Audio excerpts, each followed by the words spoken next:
Hello everyone, welcome back to my channel. তোমরা সবাই কেমন আছো? আশা করছি তোমরা খুব ভালো আছো। আর দেখতেই পাচ্ছ সকাল সকাল স্নান করে আর কি নোনোকে রেডি করে দিচ্ছি। আর আমিও যাব ডাক্তারখানায়, ওই জন্যে ওকে শাড়িটা পরিয়ে দিচ্ছি দেখি, আর যাতে আমি আসাতে ওদের না দেরি হয়ে যায়। জাস্ট শাড়িটাই পরিয়ে দিচ্ছি। দেখতে পাচ্ছ আমাদের বোনুও চলে এসছে আমার কাছে সাজ দিয়ে, ওকেও সেম তাই শাড়িটা পরিয়ে দেবো। তারপরে আমি একটু রেডি হয়েই বার হয়ে যাব ডাক্তারখানায়। দেখতে পাচ্ছ আর এখানে এসে দেখছি যে রিপোর্ট আর কি করবে সেই কাকুটাই নেই। দেখো আমি এসে একটু ওয়েট করলাম কাকুটার জন্যে। তারপরে আর কি ভিডিও করা হয়নি, যেহেতু তোমরা তো জানো ডাক্তারের ভিডিও করা যায় না। আর এদিকে দেখো আসার পথে দেখছি মা সরস্বতী, কত বড় একটা সরস্বতী ঠাকুর। আর এখানে পুচকে পুচকে বেবিরা আর কি সব খেলাধুলো করছে। আর এখানে দেখো আমিও হুটোপাটা করে চলে এসছি, আর সাজুগুজু করিনি, যেরকমভাবে গিয়েছিলাম ডাক্তারখানায় সেই অবস্থায় তো এই পুজো দিতে চলে এসছে। আর এখন নোনো আমি করে বাড়ি যাচ্ছি। আর এদিকে বাবান শোনা দেখো ফল একটু খেতে চায় না। আর সেই মতন আমার খালি পেটের ওষুধ আর ভরা পেটের ওষুধ আমাকে খেতে হচ্ছে। এত বড় বড় ট্যাবলেট দিয়েছে আমাকে, ওষুধ খেতে একটু ভালো লাগে না। তোমাদের কার কার ভালো লাগে না ওষুধ খেতে কমেন্টে জানিয়ে, কিন্তু আমার তো একদমই ভালো লাগে না।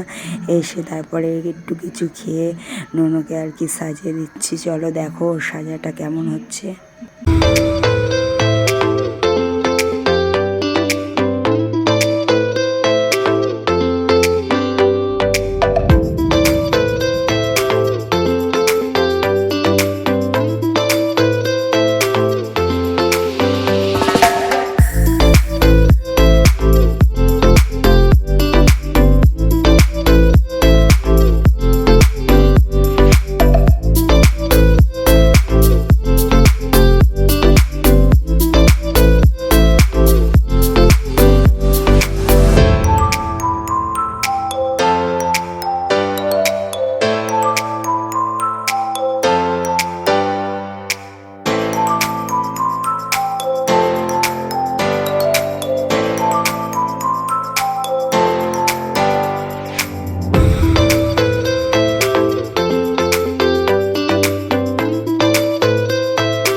নোনো সাজা কমপ্লিট প্রায়। আর টিকুলিটা দেখো মানাচ্ছে কি মানাচ্ছে না বুঝতে পারছিলাম না, ওই জন্য একবার পড়াচ্ছিলাম একবার খুলছিলাম।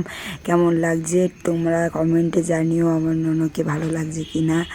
দেখো তো এতক্ষণ ধরে ধৈর্য ধরে সাজছে, এটাই আমার কাছে বড় কথা। আর এই হচ্ছে ওর ফুল লুক, দেখতে পাচ্ছ স্টাইল মারছে। তারপরে আর কি পুচকে বনুকে সাজাতে বসবো। দেখো চলো পুচকে বনুর সাজটাও তোমরা দেখে নাও একবার।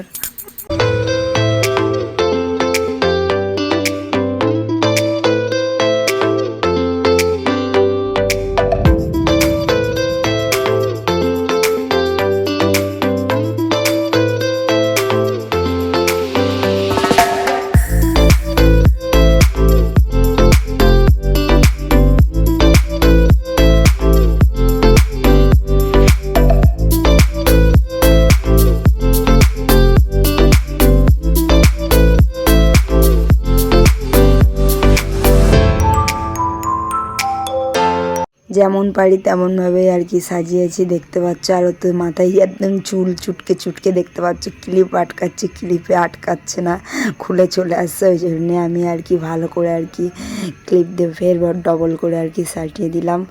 আর ওদের যে সাজাতে এত বিরক্ত বলার মতন নয়। আর এই হচ্ছে ওর ফুল লুক, দেখো দাঁড়িয়েছে কেমন স্টাইল করে। আমার ছোট্ট বনুটারও কেমন লাগছে তোমরা কিন্তু কমেন্টে জানো। এবার ওরা দেখো বার হয়েছে। আর এই একটা বনু, এটা সব থেকে ছোটো বনু, দেখতে পাচ্ছ তো একেবারে পরি সেজে নিয়েছে। এরা তো সরস্বতী সেজে এখন সরস্বতী ঠাকুরকে দেখতে যাচ্ছে। দেখো মা ওদেরকে সঙ্গে করে নিয়ে যাচ্ছে বাবান সোনাকে রেখে। বাবান সোনাও যাবে বলে কাঁদছিল। এই দেখো বাবান সোনাকে নিয়েও মা বার হয়ে গেল, ওদেরকে আগে ঘুরিয়ে ঠাকুর দেখিয়ে এনেছে, তারপর বাবান সোনাই আছে। দেখো বাবান সোনাকে কেমন বাবান সোনাকে কেমন লাগছে তোমরা কিন্তু কমেন্টে জানাবে অবশ্যই। দেখো বাবান সোনা গুটি গুটি পায়ে চলে এসছে ঠাকুর দেখতে। আর এদিকে দেখো স্টেজের মধ্যে উঠে নাচানাচি করছে, ওখানে বক্স চলছিল আর ওকে দেখে সবাই হাসছিল। আর ওর নজর ঠিক ওই ফুলের দিকে, বারবার ফুল ছিঁড়তে আসছিল আর মা বারণ করছিল। দেখো এখন ওদের দিকে তাকাচ্ছে আর ছোটো বোনুকেও তুলে দিয়েছে। দেখো পুচকে বোনু তো দাঁড়িয়ে রয়েছে হাঁ করে, ও তো বাবা চাকা মরে গেছে। আর আমার বাবান সোনার তো একটাই নজর ফুলগুলো তোলার দান্দা, দেখেছো কতটা বদমাইশ। তারপরেই দেখো জোর করে লাফাচ্ছে, মা ওকে ধরে বেঁধে, ওর তো লাফতেই চাইছে না, ও স্টেজের মধ্যেই থাকবে নাচানাচি করবে, ওখান থেকে তো একদমই লাফতে চাইছে না। তারপর মা জোর করে কোলে করে নিয়ে লেবে চলে আসছে। এবার খিদে পেয়ে গেছে, বাড়ি গিয়েই মত্তরাকে কিছু খাবো। দেখি খিচুড়ি আর আলুর দম নিয়ে বসে গেছি। আর গোটা চচ্চড়ির ভিডিওটা কালকে আসতে চলেছে, দেখতে ইচ্ছা হলে সাবস্ক্রাইব করে রেখো।